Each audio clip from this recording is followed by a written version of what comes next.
You're listening to the Perth Property Show, Australia's only weekly property podcast by West Australian experts for West Australian listeners. Catch your latest episode every Monday at 7 a.m.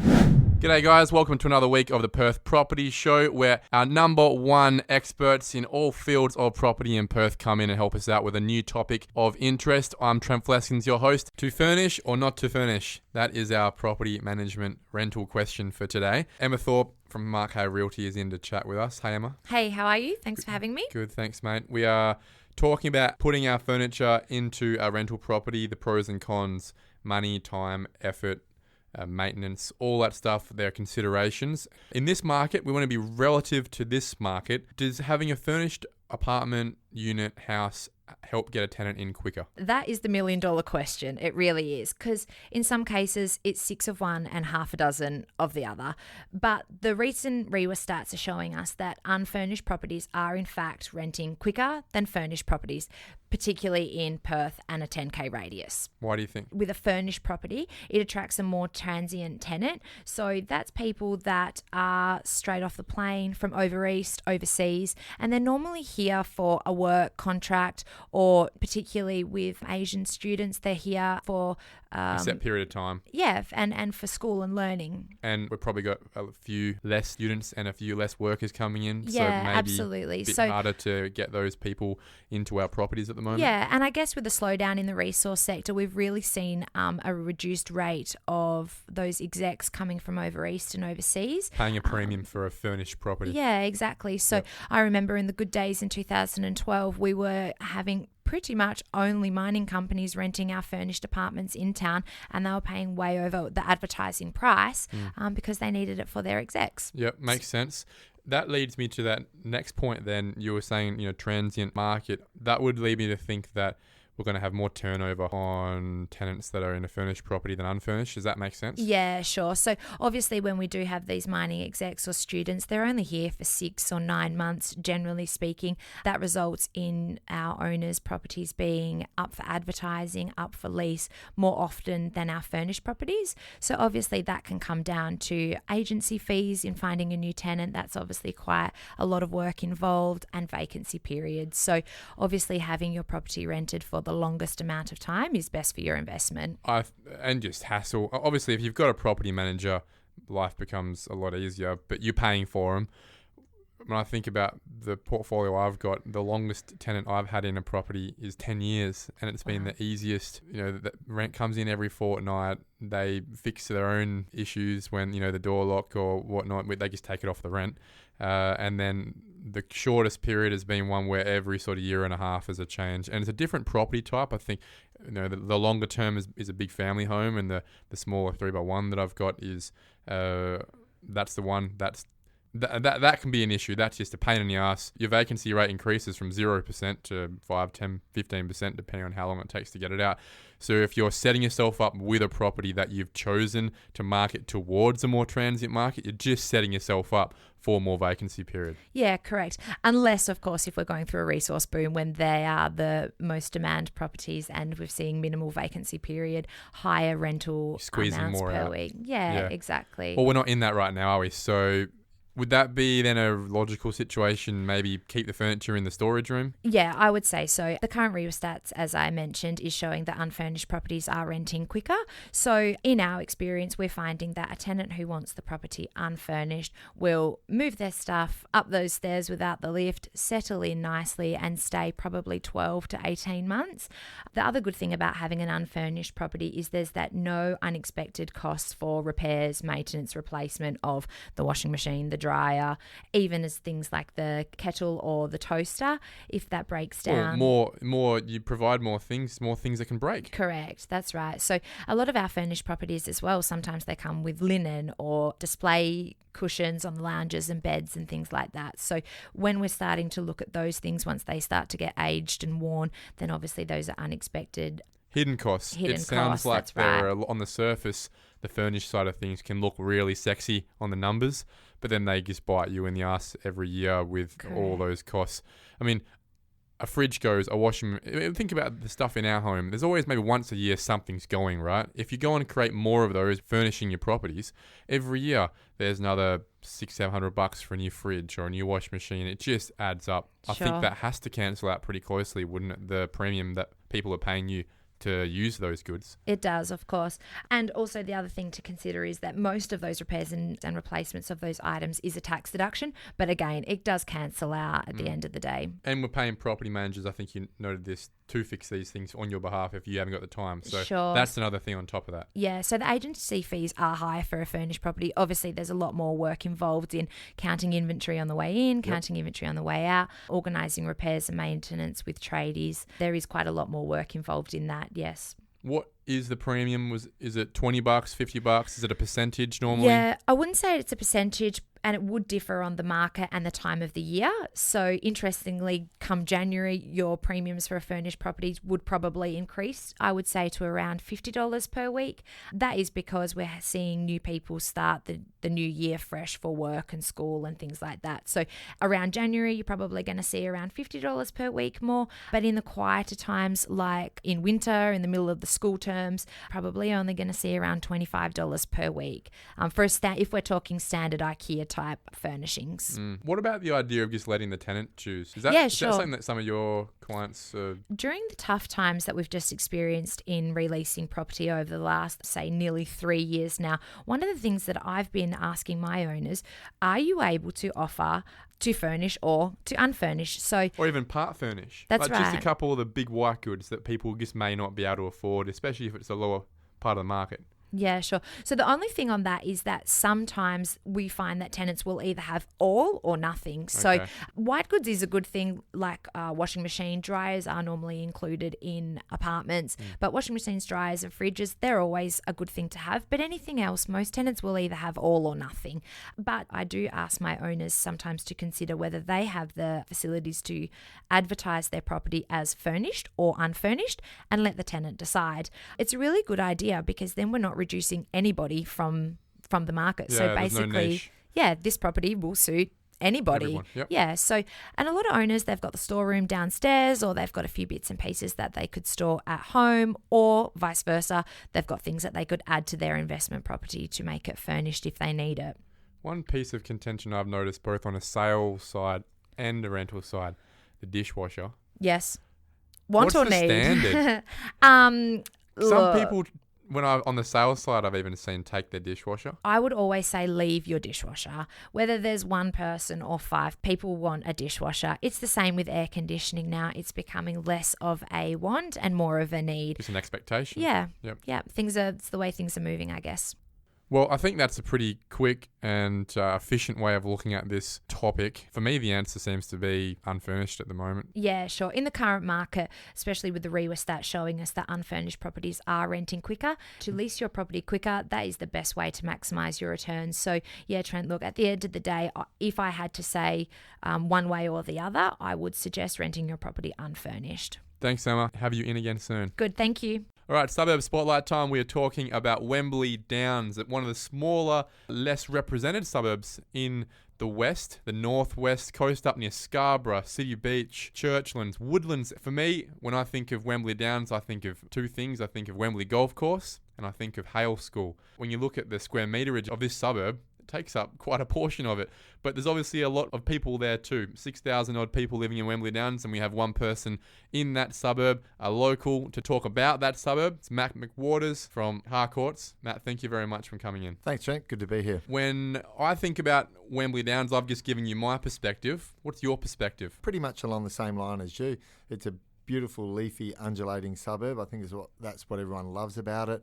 The golf courses, the sporting clubs, the schools, some fantastic schools to choose from in the area. Primary and senior? Primary and senior. There's a bunch of primary schools that people can go to. You've got Churchlands High School there. I don't think we should forget that one. It's certainly the top senior school north of the river. So it's a big draw card to get people into that. So a lot of local families going to Churchlands. Absolutely. Hale traditionally was a big draw card to the area, but I think over recent years, even though we've had a property decline in the Perth market overall, it's what's held Wembley Downs up is the schools that are in the area. So Churchlands in particular, we're seeing families that might traditionally send their children to Hale will come and buy in Wembley Downs instead and send the children to Churchlands and put the money into the house. Well, over the space of an education is probably a house you're paying for to go to Hale anyway, right? Yeah, absolutely. So your kids are at Hale. I guess a lot of their friends, they live around Wembley Downs as well. Yeah, for sure. Yeah, our boys went to Wembley Downs Primary School. I'm a local. I've grown up in Wembley Downs, still live in Wembley Downs now.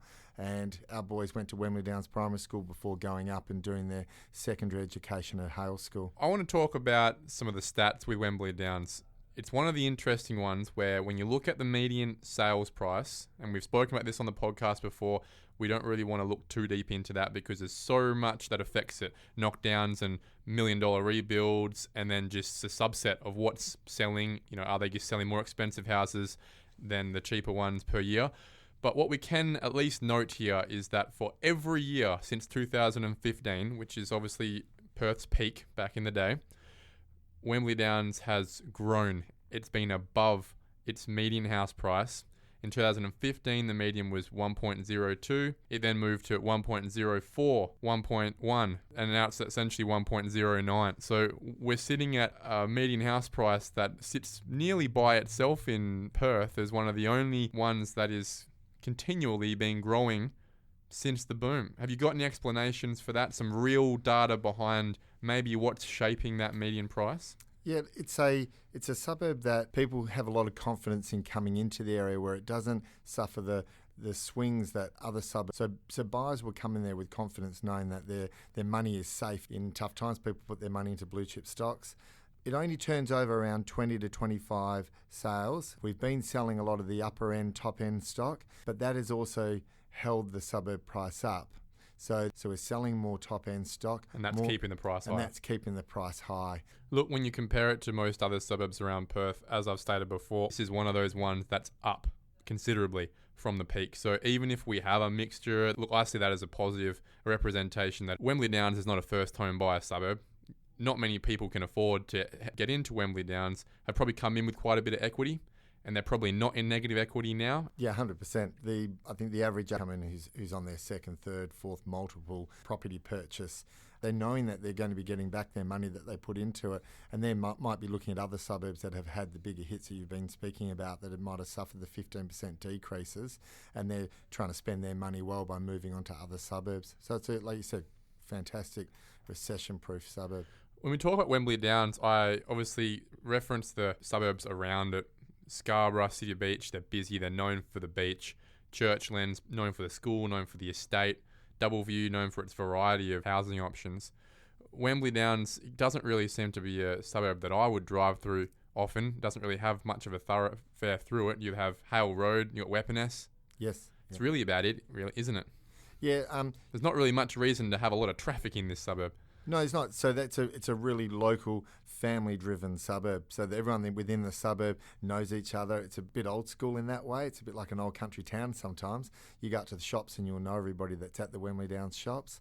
Everyone that has their children in the schools will participate in the local sporting clubs. So they're very supportive of what's going on around the area, whether it's the Wembley Downs Junior Football Club, whether it's the Wembley Downs Soccer Club, the local cricket clubs, the scout groups. Everyone is very community orientated and supportive of each other. You mentioned buyers, 40 years old. For me, when I think of that sort of demographic and I think of the schools, would I be right to say that most of these buyers are that couple who have got the 6-year-old and the 4-year-old and they're prepping up for that next 15, 20 years of school, and then the sellers are probably those ones downsizing after the kids have finished? Absolutely. Yeah, 100%. You've got the young families that are looking to come in, or even the couples that are planning to have a family and they're wanting to be close to the schools.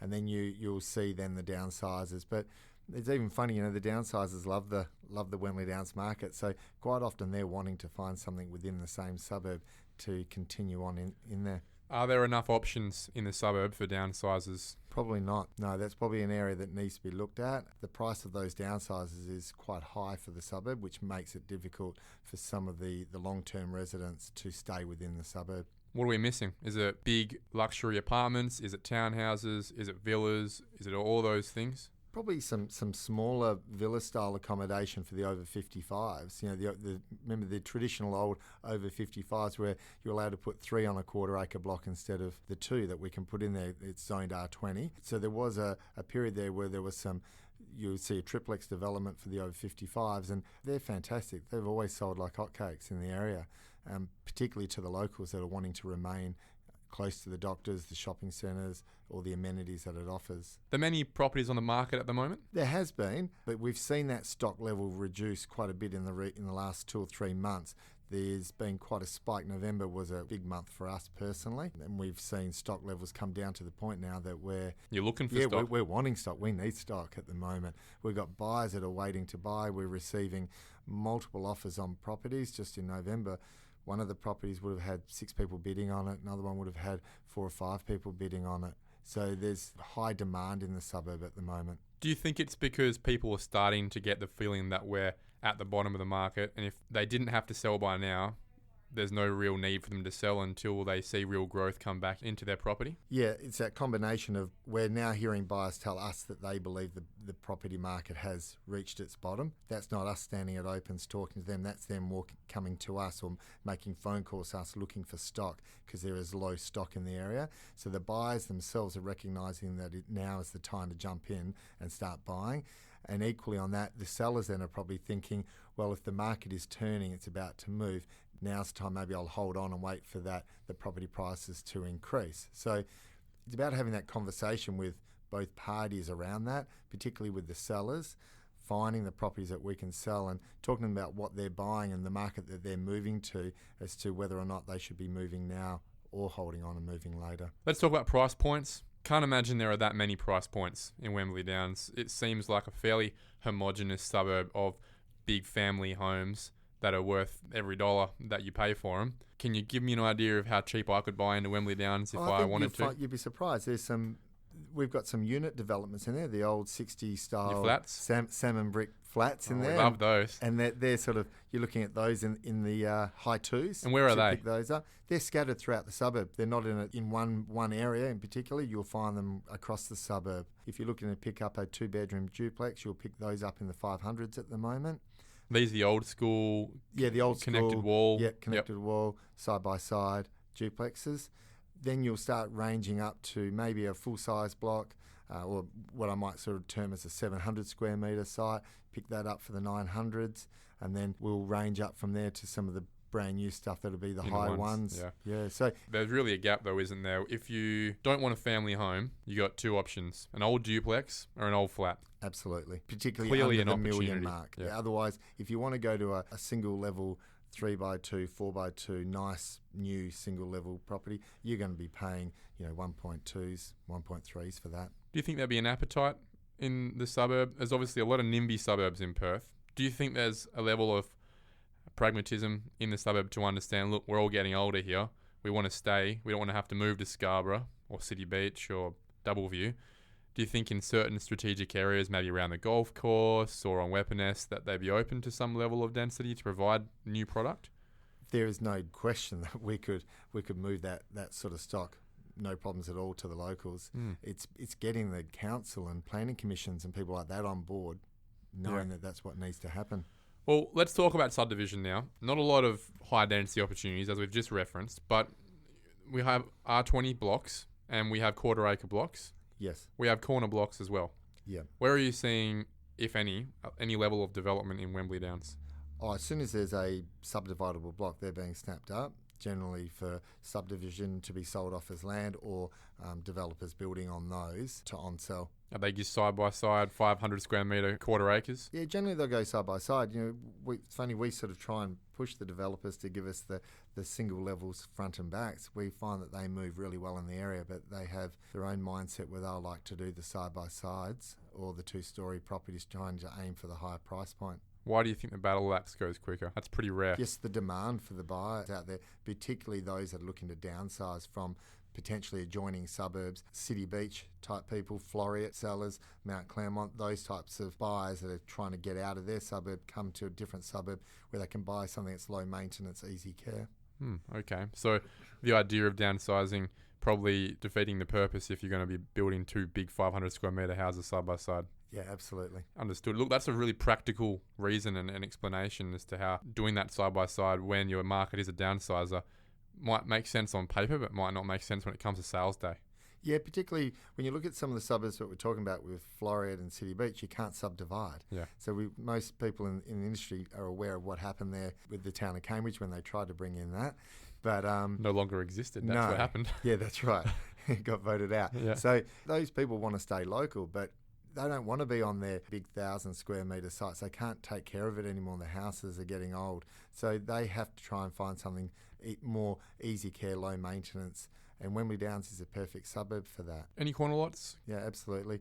Particularly some of the smaller ones which still can be subdivided. All right. Matt McWaters, the big median house price question. The median house price is $1,090,000. There's a lot of things a lot of people could do with $1,090,000 if they had that in their pocket. But if you had to spend that $1,090,000 in Wembley Downs, where would it go? I would be buying something in that 600 to 800 square metre lot price point, though that non-subdividable block will always hold its value, and in the future that's going to be the big blocks in the area as we see lot sizes getting smaller and smaller. What's the best house I could imagine buying on that block that you spoke about for $1,090,000? Are we talking a 4x2 with a pool? Is it two stories? Is it one story? Is it renovated? Trent, you'll probably buy yourself a single level original Wembley Downs home that's had some renovations to it throughout. There could be a pool, there may not be a pool. There'll generally be a large yard area. It'll be a 4x2 because it would have had some extension over time. And then from there, the opportunity is for you to renovate that further, extend further, or potentially just hold on to it, knock it down and build yourself a new home because you're pretty much buying there at land value at that price. Is that where we're at right now? Yeah, 900 certainly for a lot size around that 700 square metres to 800 square metres will be at least $900,000. Wow, there you go. Matt McWaters, thank you very much for coming in and chatting about one of Perth's most tightly held secrets, I think, is the best way to put that. We'll have you in again very soon. Please go and pick up Churchlands and City Beach for us so we can have further conversations. Thanks, Trent. Look forward to it. Thank you for listening to another episode of the Perth Property Show. If you've only just joined the conversation, you can catch up by heading over to our website, perthpropertyshow.com.au, subscribing to the podcast, or joining our Facebook page. Don't forget to tune in next Monday at 7 a.m. for more expert insights, local analysis, and suburb spotlights. Happy hunting!